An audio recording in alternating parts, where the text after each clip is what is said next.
the dictators and their regimes. Women and men, youth, led the dreams of people for creating a new states, a new countries based on equality, based on democracy. And why did they went to the streets? Why did they went? Why did they use demonstrations? Why did they raise their voices? Because they fed up from corruption, they fed up from tyrannies, they fed up from injustice, they fed up from terrorism. So they chose to make a new method for change. First, they started dreaming for change, and they decided to lead the change journey. So when they decided to lead the change against dictatorships, regimes, they decided to sacrifice themselves, to sacrifice their soul, to sacrifice their money, to sacrifice even their family, anything they will sacrifice just for one goal, which is freedom and democracy. They went to the streets in 2011 in Tunisia, in Egypt, in Yemen, in Syria, in Libya, as the first wave of Arab Spring, of the first wave of the will of people, of the first wave of breaking the fears against those dictators. They went to the streets with flowers, with chanting, with singing, with just dreams and only dreams. And what was the response from dictatorship? What was the response from their regimes, from their governments, from their police, from the armies, etc., etc.? It was violence. The violence confront the non-violent. So people chose to use non-violent in front of all kind of violence that used by dictators. In Egypt, in Syria, in Libya, in Yemen, in Tunis before that. But unfortunately, the dictators, especially in Libya and Syria, they decided to kill people in a very horrific way. They killed them, they imprisoned them, they disappeared them, they raped women, and when they committed a huge and the terrified crimes against humanity. The same thing that happened also in Egypt and Tunis and Yemen. But Tunis was, little, costly price than the other, because the army there was in bias, and he didn't interfere in that on supporting the dictator, like what happened in Egypt and after also in Yemen and Syria. So people decided to make the historic moment, to make the turning point of the history for shifting our countries from dictatorship to democracy. And from 2011 until now, we are paying the price for this journey. We are paying the price for this decision. The decision of owning our decision, the decision of owning our freedom and democracy. So the dictators and their regimes decided, as I told you, to confront our non-violence struggle, our peaceful revolutions, our Arab Spring with all kinds of violence. And they waged counter-revolution from the beginning of our revolutions. And they used all the kind of violence and all the kind of wars, all the kind of conspiracy, all the kinds of tools that they can stop the wheel of change. And also they used the regional and international powers to stop these wheels of change, the wheels of freedom and democracy. So they allied with the regional powers. And here I am talking about Saudi, Emirates, and Iran. Those three countries were and still afraid from the will of people to gain democracy, to reach to the freedom, to revolt from the beginning, to revolt, it's to say that they want change, to dream, to just dream. They want their people to be hopeless. They want their people to just make one rule in their life, just find looking for foods and glorying the dictators, glorying the rulers. But when people said no, they become afraid, and they started to confront you our great revolutions, but by all kind of conspiracy. So those countries, the Saudi Emirates and Iran, waged all kind of counter-revolution that you imagine. Wars, terrorism, military coup, militias. So they supported all this kind, sectarian wars. They supported all this kind of counter-revolution ways to stop and to banish the people who called for democracy. And unfortunately, the international powers helped them. The international community helped them by silence sometimes, or by conspiracy another times. So they allow them to put obstacles in front of the wheels of change. But people didn't give up. Women who led this great change didn't give up. Didn't give up. They continued their struggle, and they told them that we will not stop, and you will not be able to make us lose our hope or dreams, or to lose this battle. And the answer came after 8 years of the revolution in 2019 from a new wave of Arab Spring, led by youth and women at the same time also, in Sudan, in Algeria, and at the same time also in Lebanon and Iraq. This second wave gave a big lessons to those counter-revolution countries, to Saudi, Emirates, and Iran, that with all your wars, with all your violence, with all your ways of counter-revolutions, you didn't stop us. And you make us believe more and more on ourselves and on our dreams for freedom and democracy. And they give them the lesson that you should take the lesson, not to us as a people who sacrificing, who struggling for freedom, that you are the loser.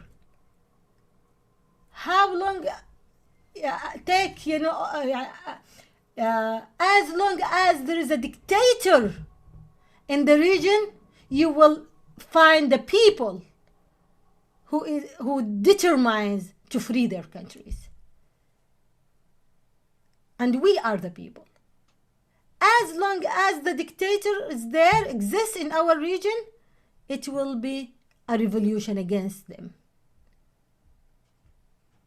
From the ocean to the Gulf.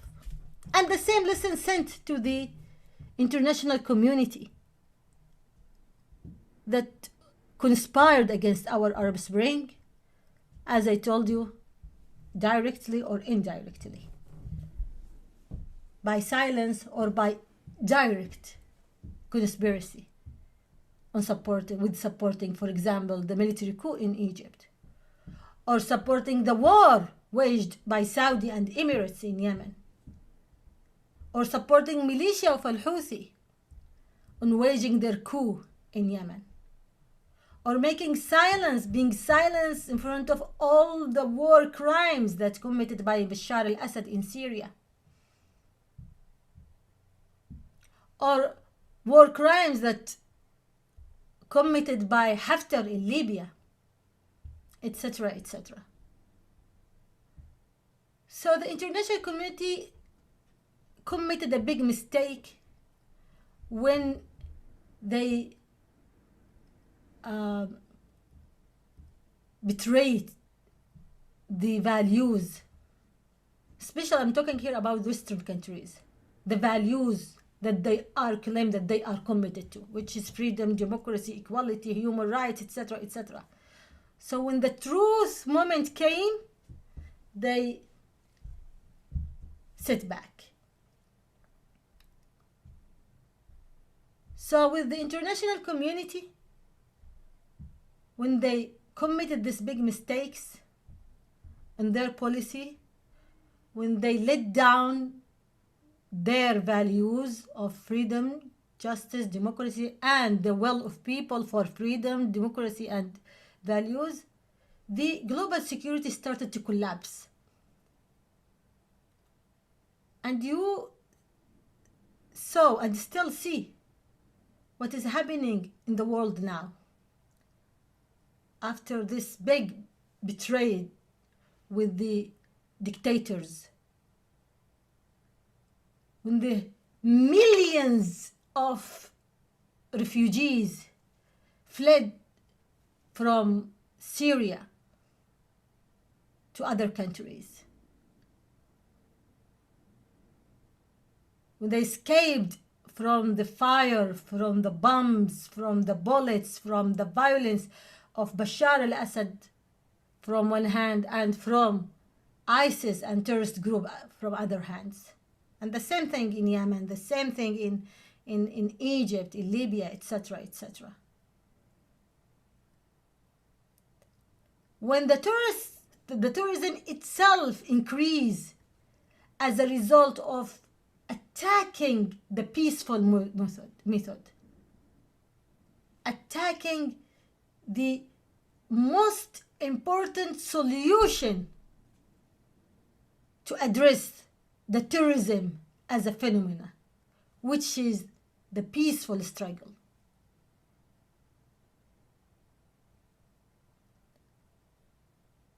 So we hope that the international community, the Western government especially, to rethink their agenda and to put their policy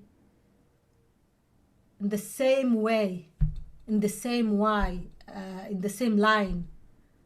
of the values of democracy, freedom, and equality, human rights in general.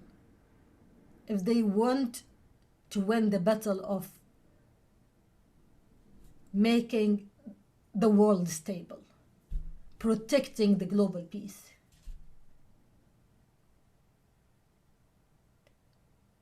They should rethink on their policy. And I am here little bit optimistic after the winning of President Biden in the US and his promises that he will support human rights around the world,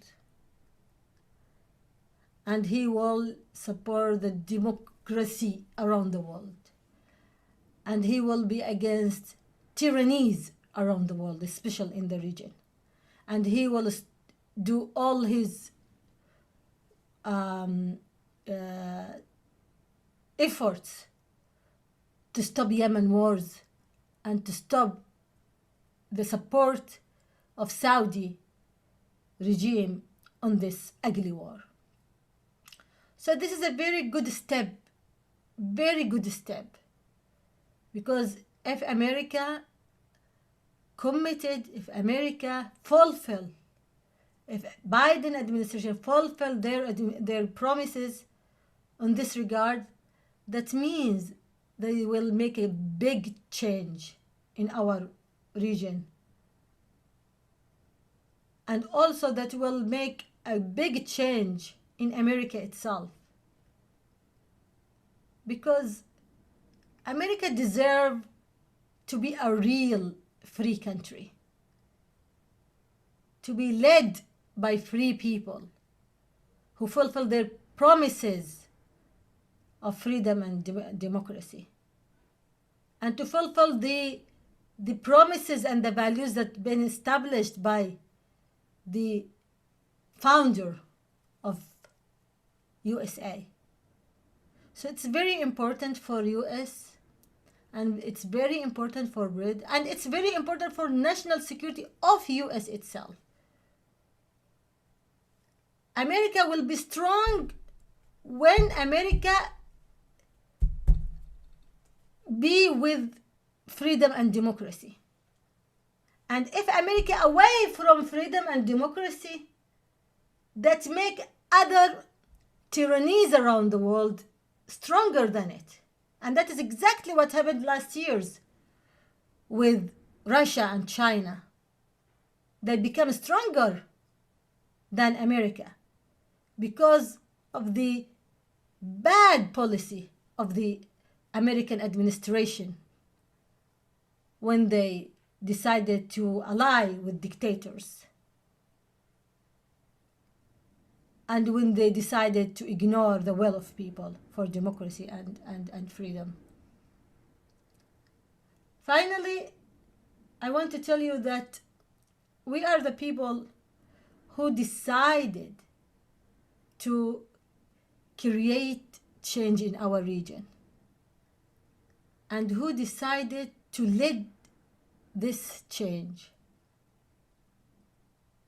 And we are the women who are so proud that we led this journey, and we will not lose our hope, no matter how it will cost us, no matter. And we decided to win this battle. We decided because this is our promise to our people, to our kids, to our future, to the coming generations. And also because of this, it is the destiny of every great revolution around the world. Every great revolution around the world. Every great revolution followed by counter-revolution. And we knew when we started this journey that we will face all that kind of violence. But we said that we are ready. And we know that the destiny of people who sacrifice, who struggle for freedom and democracy, and for their people, for the society, absolutely is the victory. This is what the history told us. So anyone tell you that Arab Spring died, or people lost their hopes, or they will not win this battle, don't believe them, because they don't know anything. They know nothing about history. They know nothing about the will of people. They know nothing about revolutions. So we are still in the revolution still, and we are still in the deepness of our struggle. And we were in the second wave of the Arab Spring, when we revolted in Algeria, Sudan, and Lebanon and Iraq in 2019. But unfortunately, the COVID-19 stopped Lebanon and Iraq, and expect another wave of Arab Spring against any other dictators in the region. And we hope that the Western government here, I'm talking not about people, not about media, not about NGOs, to listen to our voices and to choose the right choice, to be with people and to be with the great future for them as countries, and for the world, and for the people in that countries. Thank you so much. Wow, Ms. Karman, thank you so much. That was really inspirational. I know I speak for many of us listening. And so our first question is from Melissa, who asked, so on this topic of inspiration, have you ever had a time when you thought, how am I going to make the change? And like, how did you overcome your doubts, and what idea gave you that push? Again, the question, Katie, please. So how did you... Sorry. Do you ever have a time when you thought, how am I really going to make a difference? And what gave you the push to move forward? It's since my childhood when I started to know what is around me. When I started to read newspapers, when I started to see to the TV, when I saw the poverty around me, corruption around me, wars around me. So that takes all my childhood and most of the time of my in in the university, and I started that with writing articles, um, uh, telling people that we should do something for our country, and we will not be able to do that under the rule of the dictator. So it takes time a lot, especially with my direct, calling Yemenis for making revolution or for waking up through either the articles or either my organization, Women Journalists Without Chains, through demonstrations and sit-ins before Arab Spring. So it takes, you can say, 2005 until 2011, 6 years, or making, uh, calling people to wake up, putting myself and people around me, especially the victims, who called with me for their justice.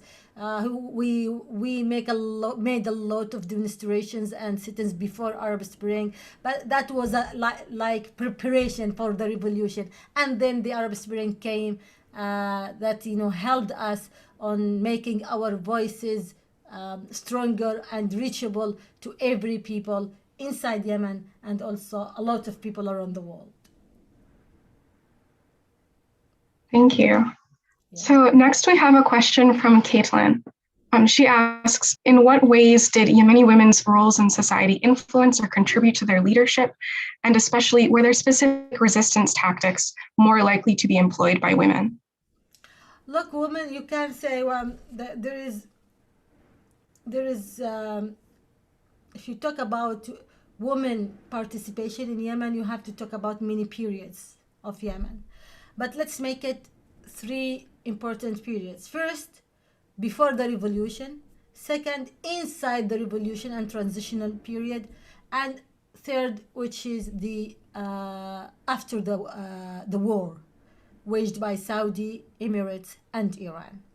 So before the revolution, unfortunately, women was under the chains of the traditional and bad traditional and customs, and also bad policies of the dictator government, and also bad fatwas, bad religious orders came by those religious people who belonged to the dictator. So women just played traditional work in the society, especially in Yemen. You can say that has another rule in other countries, but in Yemen special, traditional work, and it's better for women to stay at home that more than going to outside to participate in public life. And if she participated in public life, she just to participated in with the women environment, and with a very with more chains, with more rules and conditions around her. So inside the revolution and transitional period, woman was at the core struggle, and she was the leader, and she led all the details of the revolution and of the transitional period. In the of the revolution, as a leader, real leader, not as a decor, because under the rule of the dictator in Yemen, any woman played a role in the public life. She played it as a decor, just one or two women in a very nonsense positions, and she's not really chosen by people, etc., etc. And that is another details that we can explain, and how woman, when she's participated in public life, she must be an effective woman, and she shouldn't accept any kind of decoration rule of the any kind of regimes. And as I told you, in the revolution, she led the revolution. She led the transitional period. She led the national dialogue, and she led the writing the constitution. And she did a great work. She led the journey of forcing the dictator to step down, and then she led the country in a very good way. And she led the journey of real implementing the promises and the goals of the revolution, which is protecting human rights, which is creating the environment for democracy and justice. But unfortunately, after that, the war came, the militia coup waged by militia of al-Houthi, with alliance with the dictator Ali Abdullah Saleh, and with support from Iran from one hand, and also after that the war waged by Saudi and Emirates. And this coup and war caused the worst humanitarian catastrophe in the world. Yemen now is facing this ugliest and worst humanitarian catastrophe in the world, which is caused by Saudi, Emirates, and Iran. We suffer now from proxy war by those countries, that they have a lot of differences, but in reality they are united in one goal, which is destroying Yemen, which is stopping women and men from achieving the goals of the revolution, which is stopping Yemen from being a real democratic country, which is destroying Yemen, because Yemen is a very strong country, is a very rich country, has a very important geopolitics position in the world. Yemen has a lot of advantages, and those countries are afraid from Yemen, and they are destroying my country, and that affected women, children, and people, and that affected at the same time the role of women on leading, the achievement of the change that she led in the revolution and the transitional period. But still, women is still there, men still there, Yemeni people still there. They are against these outsiders projects. They are still struggling and sacrificing for freedom, democracy, prosperity at the same time. And Iran until now lose in Yemen. Saudi also lose in Yemen.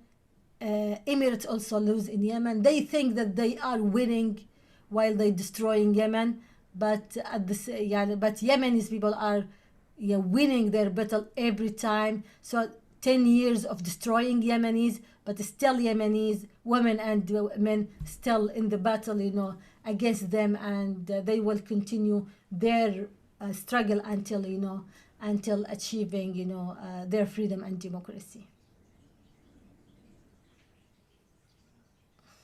Thank you so much. Our next question is from Delia, and she's looking forward, and she asks, with the recent withdrawal of international forces from Yemen, this is a critical action. So in the coming year or years, what are some crucial actions the international community should take to best support the Yemeni people? First, they should stop any kind of supporting or allying with dictators. That is the most important thing. They shouldn't support the dictators, and we will be able to solve our problems. We will be able to achieve our goals. We will be able to create stability in our countries. We will be able to create democracy in our countries. We will be able to make a great partnership with the international community. So if they just be away from the dictators, so the dictators have breath again, because the support from the international community, because the direct and indirect support from the Western government. And here I'm blaming the Western government more than any other governments, because they are already dictators. So we didn't expect anything from them. So if they didn't support a Sisi coup in Egypt, a Sisi wouldn't hijack Egypt until now. If they didn't support Mohammed bin Salman and his war in Yemen, the crown prince of Saudi, he wouldn't kill hundreds, thousands of Yemenis until now. The same thing with Mohammed bin Zayed, the crown prince of UAE. If they didn't, silence in front of the crimes of Iran in Syria, in Iraq, in Yemen, if they didn't hand over Syria and Iraq to Iran,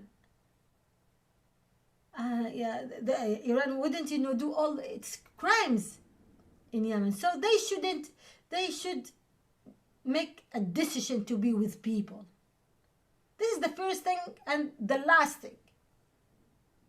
And people decided by their own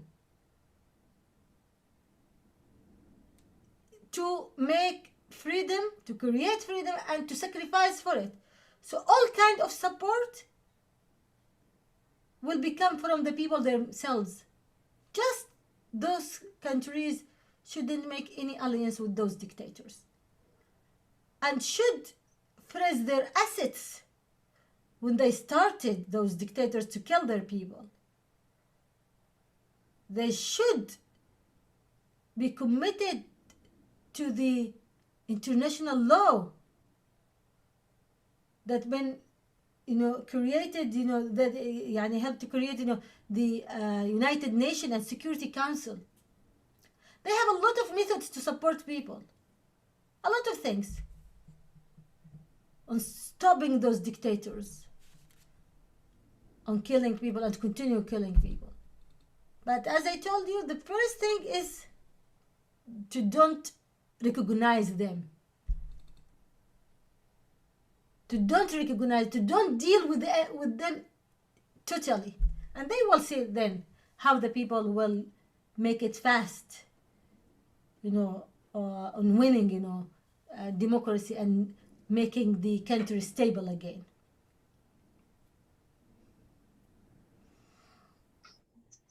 So our next question is from Rosie, and she asks, you mentioned multiple waves of the Arab Spring, and how have you noticed activists learning from one another over the years?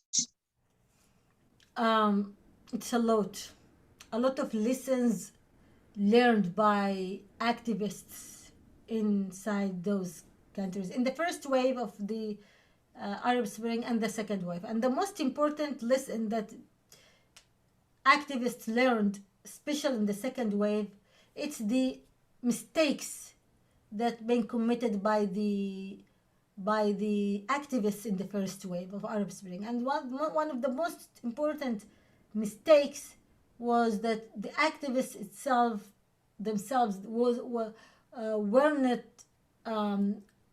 united enough to face the counter-revolution. So when the transitional period came, they started to appear their differences. And these differences, it is not regional differences, differences that make them away from each other. Not like what happened in the revolution. They were all of them united under one slogan against the dictator. But when the dictator collapsed, they couldn't unite themselves until an entity that can represent the revolution. And this lesson was very clear, and because of this lesson, the revolution in Sudan and Algeria went, and until now they are doing a great work. They are united enough in front of all kinds of counter-revolution or all attempt to hijack the revolution, and they represent the revolution very good. And this is one of the most important lesson that the activists learned from each other.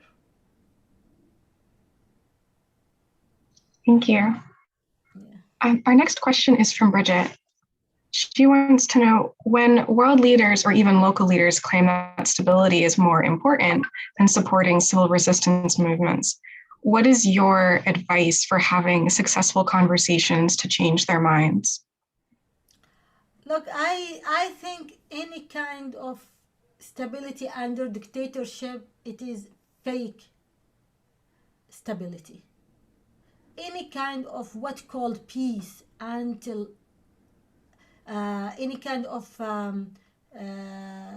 peace, what called peace under the rule of dictatorship is fake peace. So we should work for a true peace and true stability. So there is no security if the freedom is absence. No peace without justice. So freedom and democracy create real stability. So under the rule of dictators, this kind of differences of wars is hidden. But with democracy, these differences started to work with each other, to accept each other, to believe in each other. So there is no security without freedom. There is no stability without democracy. The only way to peace and stability is democracy, and only democracy.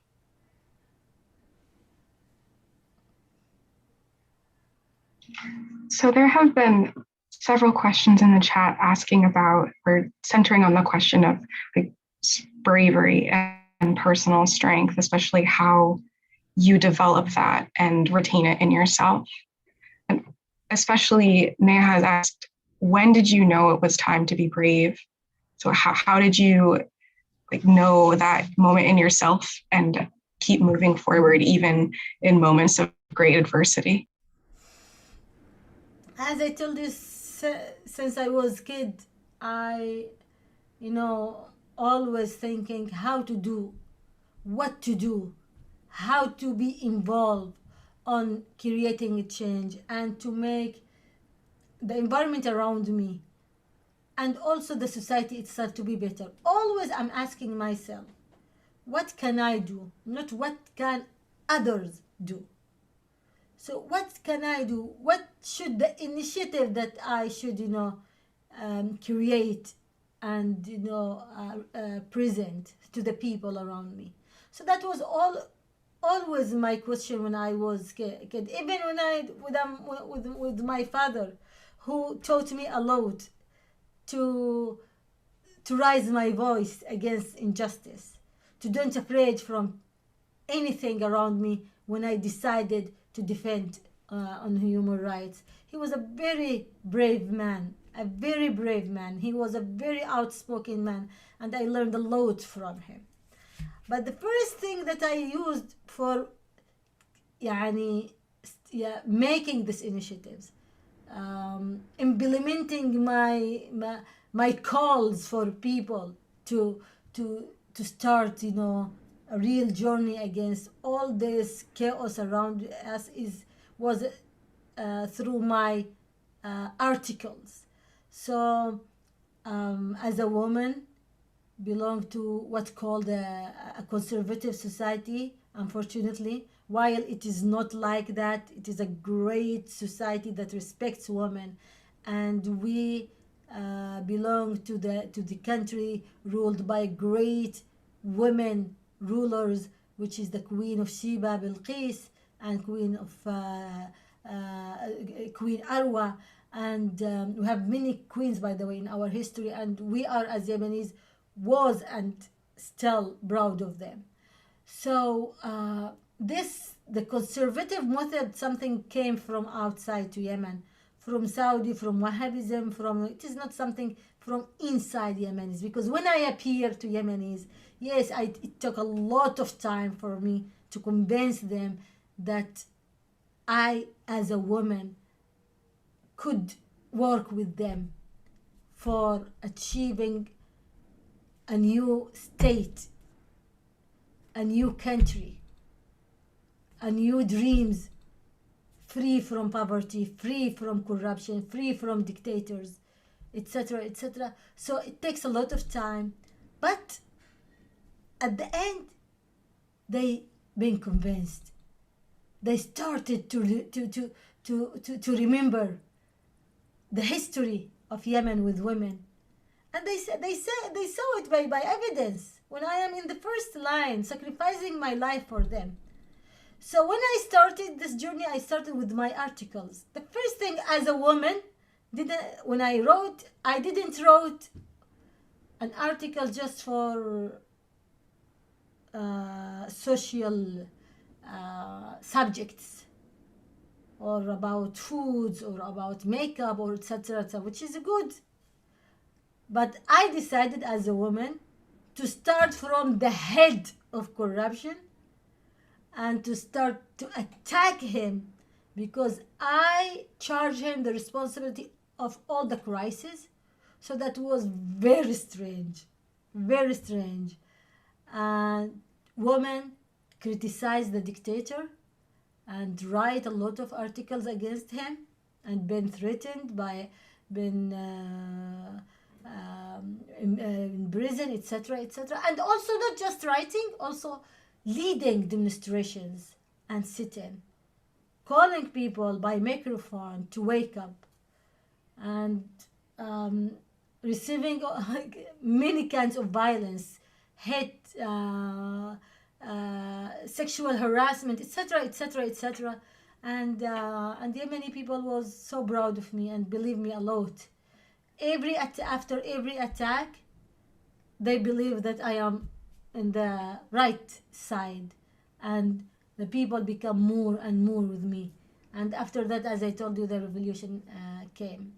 So it takes a lot of steps, but journalism and my organization, Women Journalists Without Chains, my demonstrations in the street with the students, with the victims, and finally the revolution itself. And after that, winning Nobel Prize. And after that, by continuing struggle with the Yemeni people, I didn't stop. Even I am now outside the country, but I didn't stop my belief on people and my struggle with people for stopping this ugly war and this ugly coup, and creating and helping Yemenis to reunite it again, and to make a national dialogue again, to create a new Yemen without the interfere of outsiders, especially Saudi, Emirates, and Iran.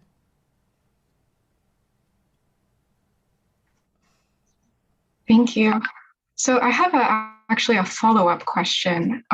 So how have you seen the rights of journalists progress since you founded your organization, Women Journalists Without Chains? Look, one of the most important reasons that we waged our peaceful revolution was the freedom of expression, the press freedom. Because at the time, the press freedom was totally unexistent.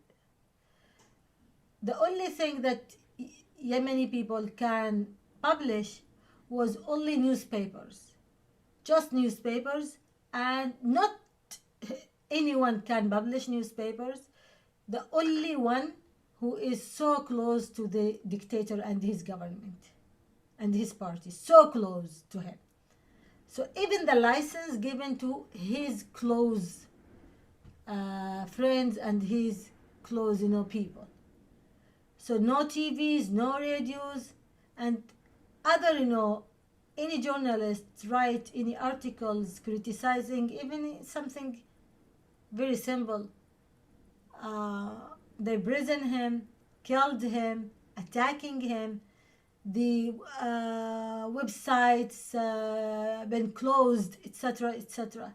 They even create a special court for journalists, and there is no any kind of expression rights, either if it's through press or through demonstrations, sit-ins, and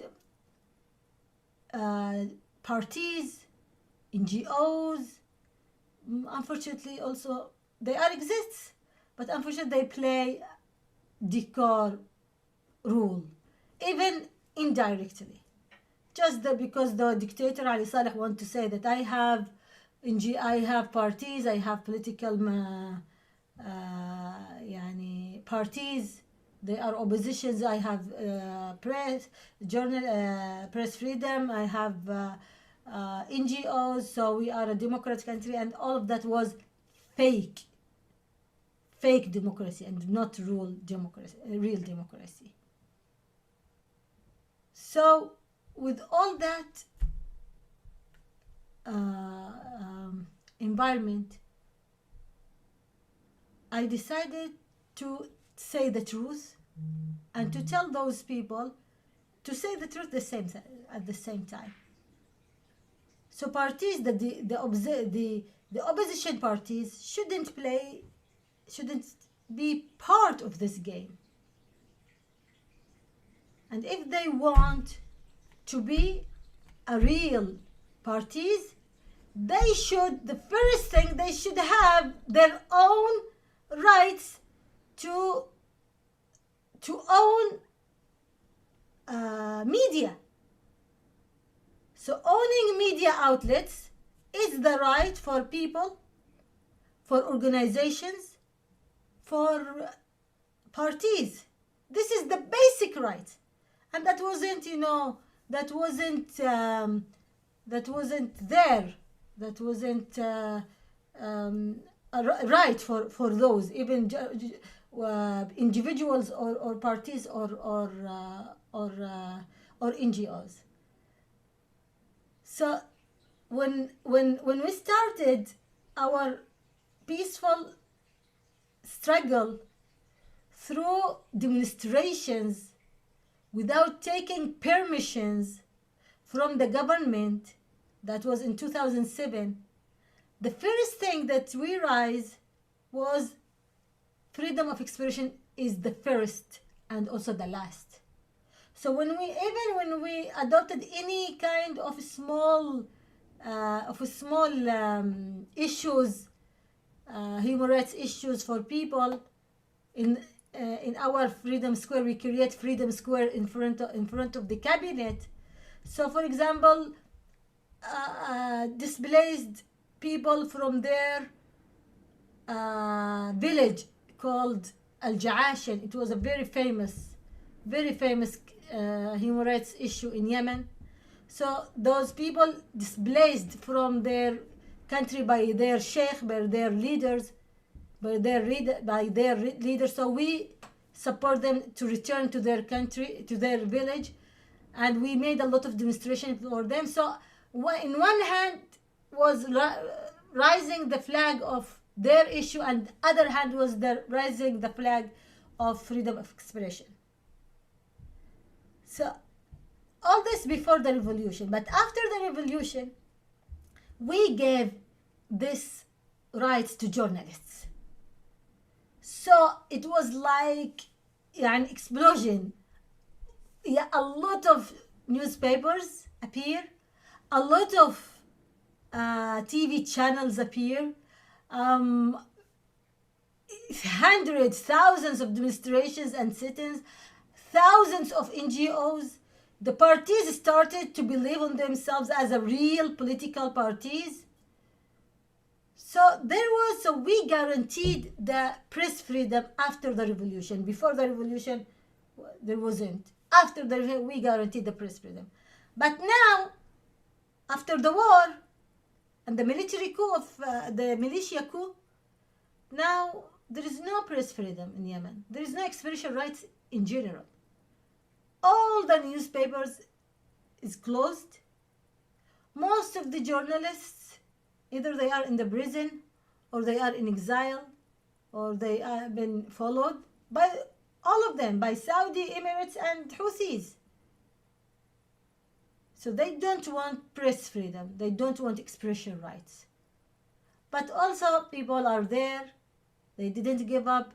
Journalists working every time, sacrificing, paying a lot of, price for telling the truth, for being the voice of people, and they didn't really they didn't give up. So it's a big salute for them. Big ratings for every journalist in every war zone, in every conflict zone, especially in Yemen. I own a TV channel called Bilqis TV channel. We lost 5 journalists under this war. They've been attacked by militia for Houthi from one hand, and also Saudi and Emirates from other hands. 5 journalists. So all of them, they are paying the price of the cost of freedom in general, and press freedom in particular. All right, so we have time for one more question, and this one comes from Gabrielle, and she asks, what outcomes do women who are leaders in the Arab Spring face, and how does this compare with outcomes for male revolutionaries? We can say this is women revolutionary and male revolutionary. We are talking about women leadership in the revolution. So I am against any kind of marginalized effort of women or men. They should be together. But always I'm talking to women and youth to be in the front line, to lead this kind of struggle. So what is the outcomes? The outcomes is freeing the country in general, freeing the society in general. There is no meaning for freeing women without freeing the country. I'm always saying that the women's rights is democracy rights. If we want to free women, we should free the whole society. The first step to free women, to have women's rights in particular, is to fight the dictatorship as a regime, as a methodology in general. If you want to reach to freedom of women, we should reach to the freedom of all society, men and women. So when we talk about fighting corruption, that means that we are struggling for women's rights. When we talk about expression rights, that means that we are talking about women's rights. When we talk about accountability, that means that we are talking about women's rights. When we talk about equality for all society, that means that we are talking about women's rights. So we should sacrifice, we should struggle, and we should focus on all citizen rights and women's rights. All citizens' rights and women's rights. So the outcomes is the country, is the state, the democracy itself. Then we talk about the details. The details in Yemen, for example, for women, we first led the street, and that is a very big outcomes, that men follow women without any doubt, following her, believing on her, and was with her against the dictator. And also creating a new draft of the constitution that guaranteed the details, which is women's rights. For example, 30% for women in every position, in political, in judiciary, in every position.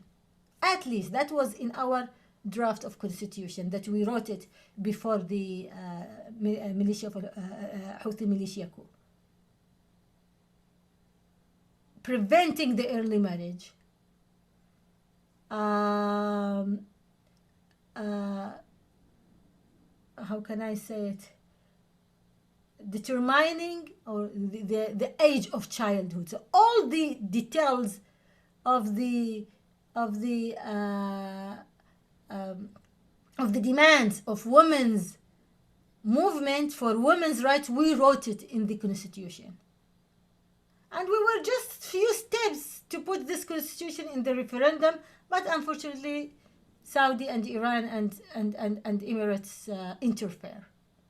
But again, believe me, because we are going to end this meeting, believe me, with all that chaos, with all that black, scene, there is big hope, and there is another fact, which is that people are really winning this battle.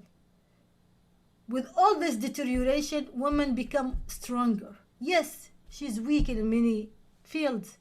She's a victim, but at the same time, she's a leader against this ugly war waged by Saudi, Iran, and Emirates. And soon or later, this constitution will go to the referendum, and Yemeni women will be again in the position of leadership as a president, as a prime minister, as a congress woman, as a parliament, is in every details, as she wrote in the constitution. And most important, which is democracy that guaranteed rights and freedoms for every citizen, men and women, women and men. Thank you so much. Thank you so much. That note of hope is a beautiful place to end. Thank you so much, Ms. Karman, for your time. I think you're an incredible example of how an individual can peacefully impact democracy and human rights in an enormously meaningful way in the face of really powerful opposition.